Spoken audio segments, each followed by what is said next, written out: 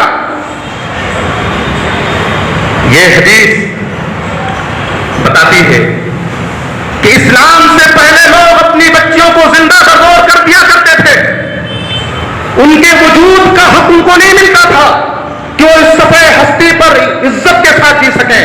لیکن آج کا مسلمان سنو، نمازی ہے، متقی ہے، پرہیزگار ہے، دیندار ہے، اپنی بیٹیوں کو ستاتا ہے، اپنی بیٹیوں کو ان کے حق سے محروم کرتا ہے، اپنی بہوؤں کو ستاتا ہے، آگ کے حوالے کر دیتا ہے، اپنی بیوی کو ذہنی طور پر ٹارچر کرتا ہے. اور یہ ذہنی طور پر ٹارچر یہ موت سے بھی زیادہ، قتل کرنے سے بھی زیادہ سنگین ہوتا ہے. آدمی صحیح سے نہ جی پاتا ہے، صحیح سے نہ مر پاتا ہے یہ ذہنی طور پر جو ٹارچر کرتے ہیں. آج کے شوہر حضرات اپنی بیویوں کو ذہنی طور پر ٹارچر کرتے ہیں. اسلام سے پہلے لوگ اپنی بیٹیوں کو، اپنی بہنوں کو زندہ جلا دیا کرتے تھے. مگر آج کے مسلمان حضرات نمازی ہیں، پرہیزگار ہیں، متقی ہیں، سب کچھ ہے، مگر بیویوں کے حقوق کے معاملے میں بہت غفلت برت رہے ہیں. جس طرح ایک مرد کو اس صفحے ہستی پر زندہ رہنے کا حق حاصل ہے، ایسے ہی ایک عورت کو عزت و وقار کے ساتھ، احترام کے ساتھ اس صفحے ہستی پر زندہ رہنے کا حق حاصل ہے. تو اسلام نے عورت کو سب سے پہلے ان کے وجود کا حق دیا ہے. دوسرا حق دینی حق ہے. جس طرح ایک مرد کو دین کے اوپر عمل کرنے، دین کی باتیں سیکھنے کا حق ہے، بعین کی اسی طریقے سے ایک عورت کو بھی، ایک لڑکی کو بھی دین کے اوپر عمل کرنے اور دین کی تعلیم حاصل کرنے کا مکمل حق ہے.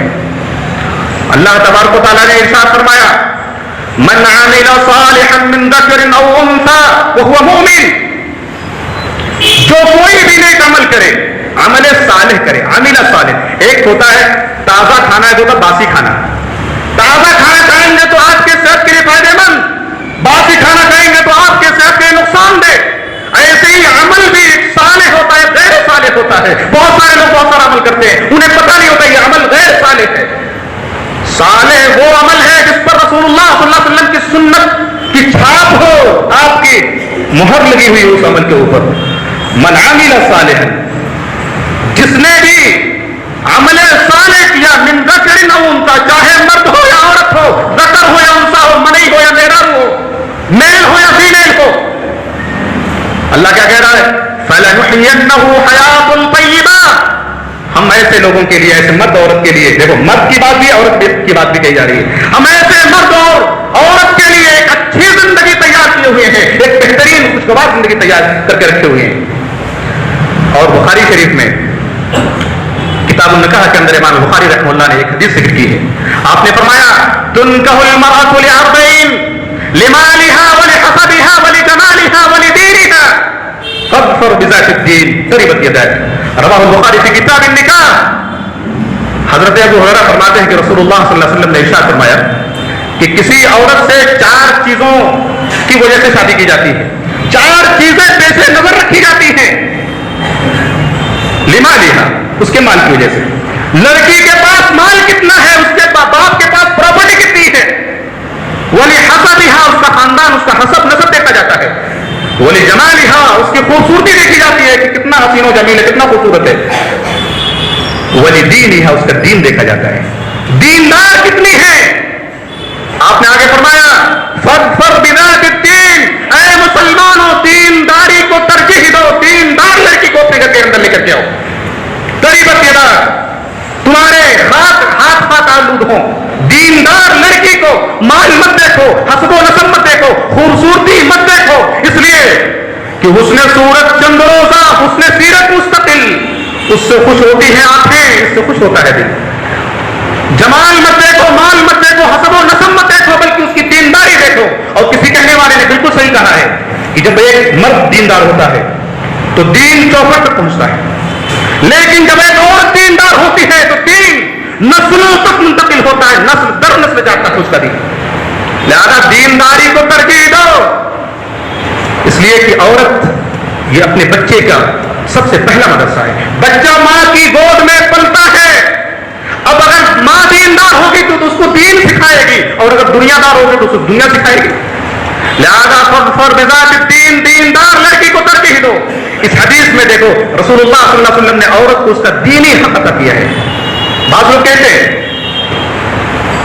عورتوں کو مسجد میں آنے سے منع کرتے ہیں، پروپیگنڈا کرتے ہیں طرح طرح کا کہ عورتوں کو اس وجہ سے مسجد میں نہیں آنا چاہیے، عورتوں کو اس وجہ سے مسجد میں نہیں آنا چاہیے۔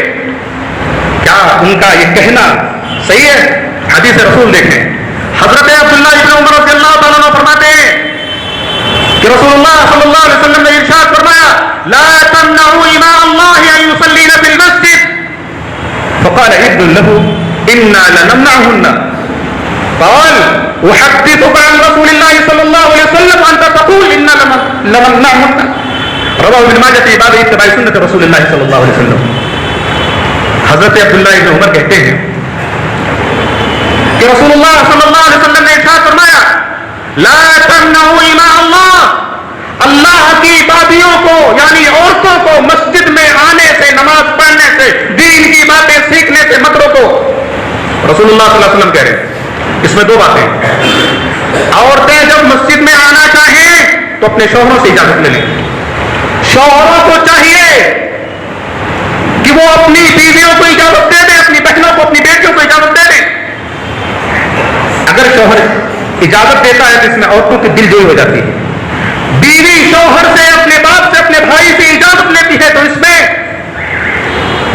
شوہروں کی، مردوں کی دل جوئی ہو جاتی ہے۔ وَتَعَاوَنُوا عَلَى الْبِرِّ وَالتَّقْوَىٰ، نیکی اور تقویٰ کے کام میں ایک دوسرے کی مدد کیا کرو۔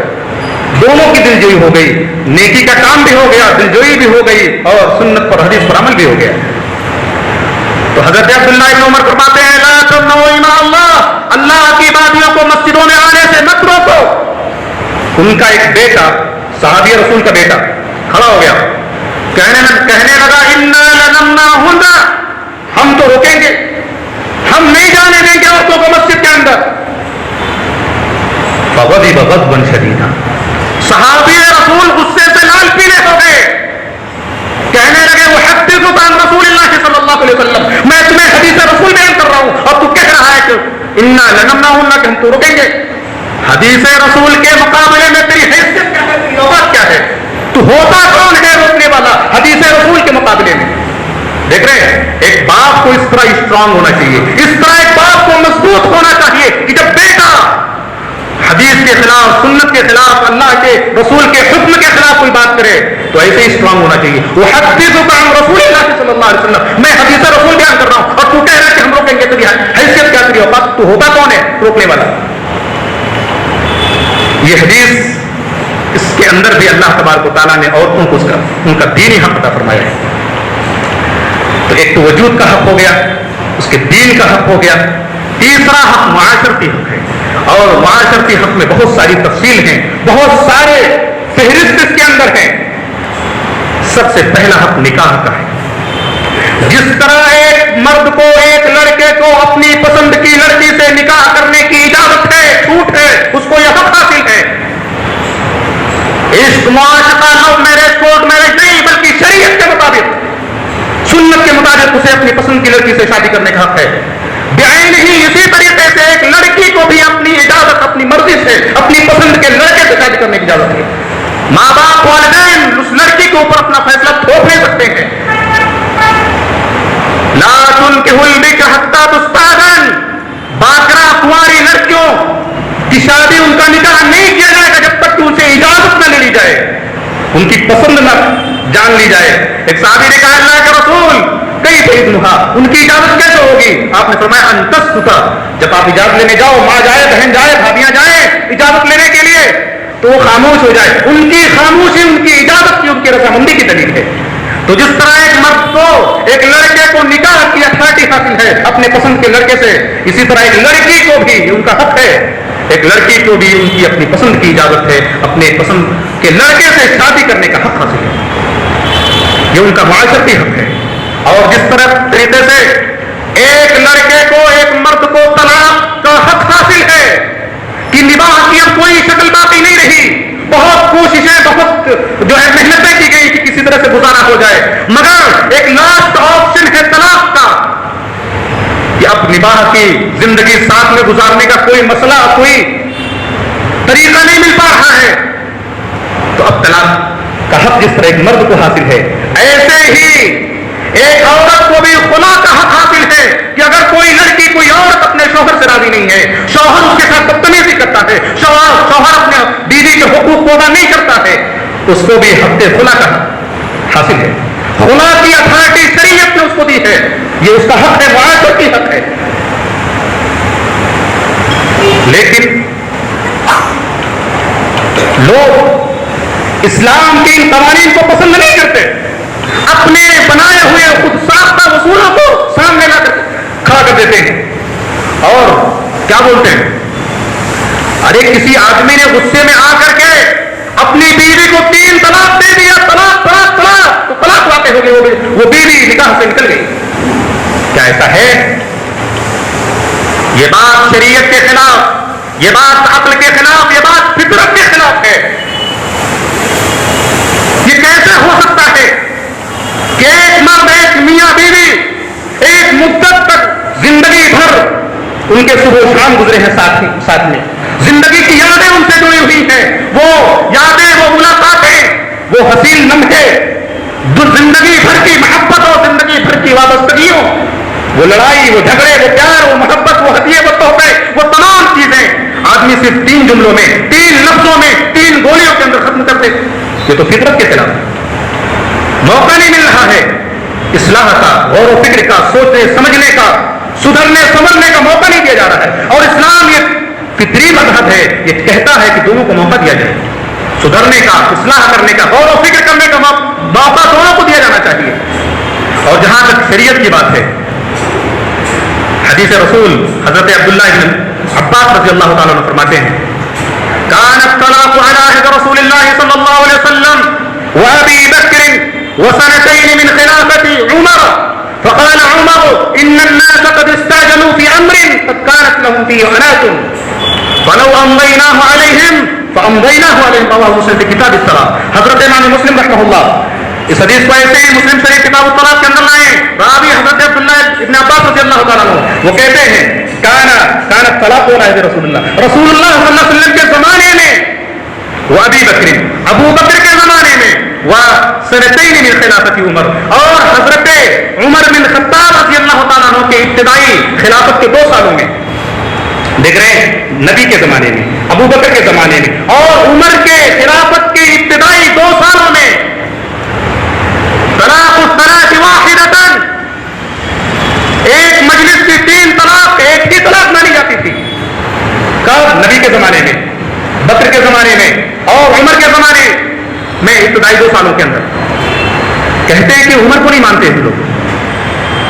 ارے اس روئے زمین پر ہم سے زیادہ عمر اور بکر و عثمان اور علی سے زیادہ محبت کرنے والا کوئی پیدا ہی نہیں ہوا ہے.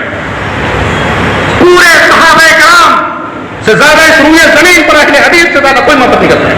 سب کی محبتیں نگوسلی ہیں، سب کے سب کی محبتیں کھوکھلی ہیں. جن کو اللہ نے رضی اللہ عنہم و رضوا عنہ کا سرٹیفکیٹ دیا ہو، اس روئے زمین پر اس سے مبارک ہستی انبیاء علیہ السلام کے بعد کوئی ہستی پیدا نہیں ہوئی. اور پھر سوال یہ ہے کہ حضرت عمر کی خلافت کی جو ابتدائی 2 سالوں میں ایک مجلس کی 3 طلاق کو ایک ہی رکھنا وہ صحیح تھا، کہ بعد میں انہوں نے جو تعزیری طور پر ایک مجلس کی 3 طلاق کو 3 قائم کر دیا وہ صحیح تھا. یہ پہلے مسئلہ خود صاف کر لیں کہ ایک مجلس کی 3 طلاق ایک تھی، صحیح تھی حضرت عمر کے زمانے میں ابتدائی 2 سالوں کے اندر، یا بعد میں جو تعزیری طور پر انہوں نے 3 قائم کر دیا. در حقیقت حضرت عمر بن خطاب رضی اللہ تعالیٰ عنہ نے جب دیکھا کہ طلاق کی وارداتیں بہت زیادہ ہو گئی ہیں، لوگ بات بات پر طلاق دے رہے ہیں، تو عورتوں کی حمایت میں حضرت عمر بن خطاب رضی اللہ تعالیٰ عنہ نے ایک مجلس کی 3 طلاق کو 3 شمار کر دیا. اور یہ تعزیری قانون تھا، اور تعزیری قانون یہ وقتی ہوتا ہے، یہ عارضی ہوتا ہے، ہنگامی ہوتا ہے، جبکہ اللہ اور اس کے رسول کا قانون یہ ابدی قانون ہوتا ہے، قیامت تک کے لیے ہوتا ہے. اور پھر ایک طرف نبی کا حکم ہے، دوسری طرف صحابی کا حکم ہے. صحابی کے حکم کو نبی کے حکم پر کیسے ترجیح دی جا سکتی ہے؟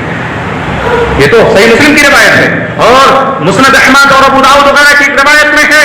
حضرت عبداللہ ابن عباس رضی اللہ تعالیٰ عنہ بیان کرتے ہیں، طلق رکانة ابن عبد يزيد اخو المطلب امراته ثلاثا في مجلس واحد. فحزن عليها حزنا شديدا فسأله رسول الله صلى الله عليه وسلم فقال كيف طلقها؟ قال طلقتها ثلاثا. قال في مجلس واحد؟ قال نعم. قال فإنما هي تلك واحدة فرجعها إن شئت. قال فرجعها. رواه احمد في مسنده. حضرت امام احمد رحمہ اللہ مسند احمد کے اندر یہ حدیث ایسے ہی لائی ہے. حضرت عبداللہ ابن عباس کہتے ہیں کہ حضرت رکانہ رضی اللہ تعالیٰ عنہ ایک صحابی، بڑے پیارے صحابی، انہوں نے اپنی بیوی کو ایک مجلس میں 3 طلاق دے دی. پھر بہت پریشان ہو گئے. فحزن علیہ حزنا شدیدا، بہت غمگین ہو گئے.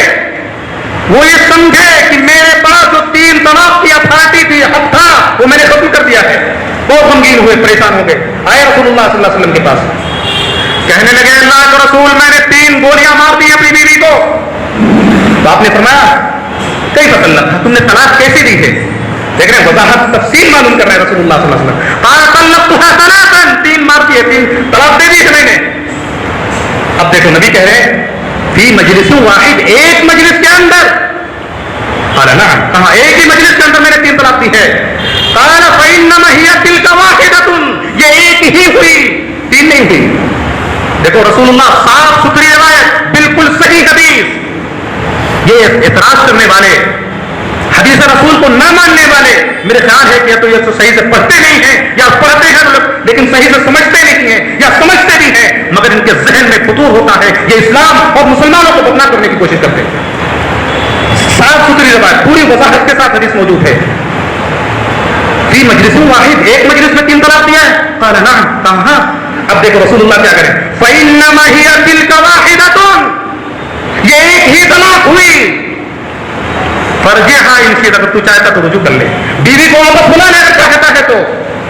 صحابی کہتے ہیں عبداللہ ابن عباس رضی اللہ تعالیٰ عنہ کہتے ہیں فرجعها، حضرت رکانہ رضی اللہ تعالیٰ عنہ نے بیوی سے رجوع کر لیا، بیوی کو واپس بلا لیا. یہ شریعت کے بھی خلاف ہے ایک مجلس کی. اور میں کہتا ہوں آپ یہاں تو بیٹھے ہوئے ہیں، آپ کا بیٹا آپ کے پاس آ جائے، آپ کا بھائی آ جائے یا کوئی آدمی آ جائے اور کہے کہ حضرت 1 روپیہ دے دیجیے. آپ خاموش ہیں، آپ اس کو کوئی جواب نہیں دے رہے، وہ پھر کہتا ہے 1 روپیہ دے دیجیے. آپ پھر بھی خاموش ہو، پھر کہتا ہے 1 روپیہ دے دیجیے. تو آپ کو کتنے روپے دینے، اس کو کتنے روپے دینے ہیں؟ وہ 1000 مرتبہ بھی 1 روپیہ آپ سے مانگے، کتنا دینا ہے آپ کو؟ 1 ہی روپیہ دینا ہے، اس لیے کہ مجلس ایک ہی ہے، نہ کہ اسے 1000 روپیہ دینا. یہ اتنی سادی سی بات عقل کے خلاف ہے. یہ ایک مجلس کی 3 طلاق عقل کے خلاف ہے. اسلام ایک فطری مذہب ہے، وہ میاں اور بیوی کے پاک اور مقدس رشتے کو پل بھر میں توڑنا نہیں چاہتا، اسے دونوں کو آزادی دینا چاہتا ہے، وقت دینا چاہتا ہے، موقع سدھرنے اور سنورنے کا، اصلاح کا، غور و فکر کا موقع دینا چاہتا ہے. یہ اس کا ایک مرد کو طلاق کا حق حاصل ہے، ایسے بعین ہی ایک عورت کو بھی خلا کا حق حاصل ہے. یہ معاشرتی حق ہے. معاشرتی حقوق میں سے ایک عورت کا ایک روپ ہوتا ہے ماں کی شکل میں.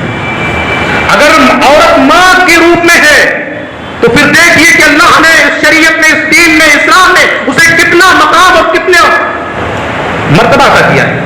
دنیا کے سارے مذاہب مل کر کے عورت کو مقام نہیں دے سکتے ہیں جو اسلام نے عورت کو ماں کے روپ میں دیا ہے. حضرت ابو ہریرہ فرماتے ہیں جاء رجل الى النبي صلی اللہ علیہ وسلم فقال یا رسول اللہ من احق الناس بحسن صحابتی؟ قال امك. قال ثم من؟ قال ثم امك. قال ثم من؟ قال ثم امك. قال ثم من؟ قال ثم ابوك. رواه مسلم في کتاب البر والصلة والآداب. ابو ہریرہ کہتے ہیں کہ ایک صحابی اللہ کے رسول صلی اللہ علیہ وسلم کی خدمت میں آئے، کہنے لگے یا رسول اللہ میرے حسن صحابت کا، حسن سلوک کا، اچھے برتاؤ کا سب سے زیادہ مستحق کون؟ کہا امک، تمہاری ماں. کہا اس کے بعد؟ کہا پھر تمہاری ماں. کہا اس کے بعد؟ کہا پھر تمہاری ماں.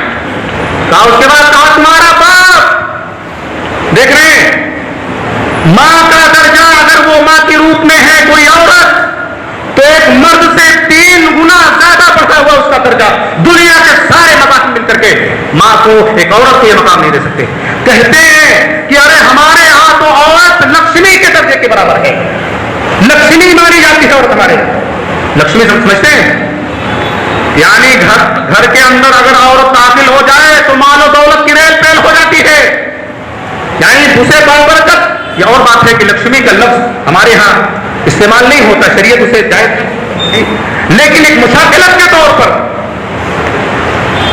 کہ جس طرح عورت بابر کرے، جمعہ 8 دن سے لکشمی مان رہے ہیں، اسلام نے 1400 سال پہلے اس کو مانا ہے، اس کو تسلیم کیا ہے کہ عورت بابرکت چیز ہے، یہ گھر کے اندر آتی ہے تو گھر کو روشن کر دیتی ہے، گھر کے اندر مال و دولت کی پھر کمی نہیں رہتی، یہ اسلام کو تسلیم کرتا ہے۔ اللہ نے فرمایا وَأَنكِحُوا الْأَيَامَ مِنكُمْ وَالصَّالِحِينَ مِنْ عِبَادِكُمْ وَإِمَائِكُمْ يَكُونُوا فُقَرَاءَ يُغْنِهِمُ اللَّهُ مِنْ فَضْلِهِ۔ لوگوں اگر تم شادی شدہ نہیں ہو تو شادی کر لو، اللہ کہہ رہا ہے دیندار لڑکی کو گھر کے اندر لے آؤ، یکونوا فقراء، اگر تم فقیر ہوگے، اگر تمہاری مالی حالت صحیح نہیں ہوگی، یغنیہم اللہ من فضلہ، اللہ تبارک و تعالیٰ تمہیں اپنے فضل سے غنی کر دے گا، مالدار بنا دے گا۔ اور بسا اوقات ایسا ہوتا ہے بہت سارے نوجوان انتہائی نکمے، کام چور ٹائپ کے ہوتے، وہ محنت نہیں کرنا چاہتے بلکہ باپ سے پیسہ اینٹ لیتے ہیں، بھائی سے کسی بہانے سے پیسہ اینٹ کر کے حرام طریقے سے وہ پیسہ اینٹنے کی کوشش کرتے ہیں۔ بہت سارے نوجوان غیر ذمہ دار ہوتے ہیں، مگر جب ان کی شادی ہو جاتی ہے کوئی دیندار لڑکی آ جاتی ہے، وہ اسے سمجھاتی ہے دیکھو زندگی اس طریقے سے نہیں گزرتی،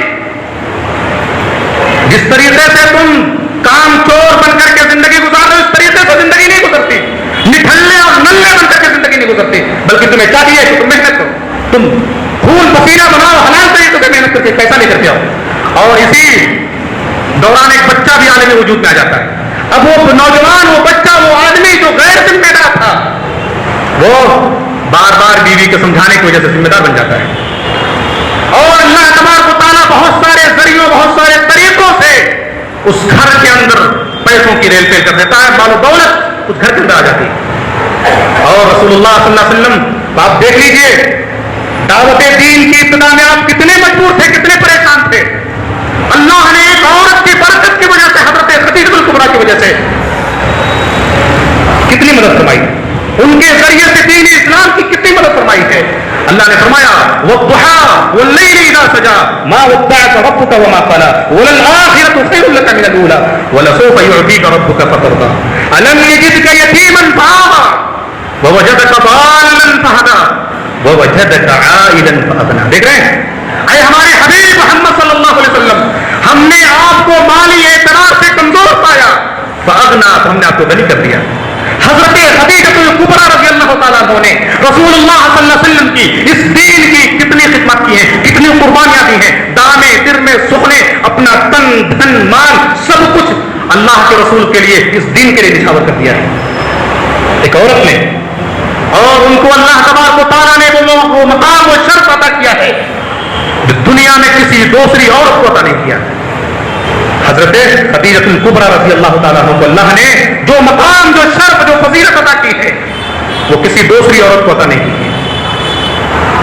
وقت زیادہ ہو رہا ہے، ان تمام باتوں کو آپ اپنے ذہنوں میں رکھیں، محفوظ رکھیں۔ ہماری اگلی ملاقات انشاءاللہ اسی موضوع پر ہوگی۔ اللہ تبارک و تعالیٰ ہمیں ان حقوق کو سمجھنے کی توفیق عطا فرمائے اور ہمیں اچھی سمجھ اور اچھے عمل کی توفیق عطا فرمائے۔ اقول لکم ما تسمعون واستغفر اللہ لی ولکم ولسائر المسلمین واستغفروہ انہ هو الغفور الرحیم۔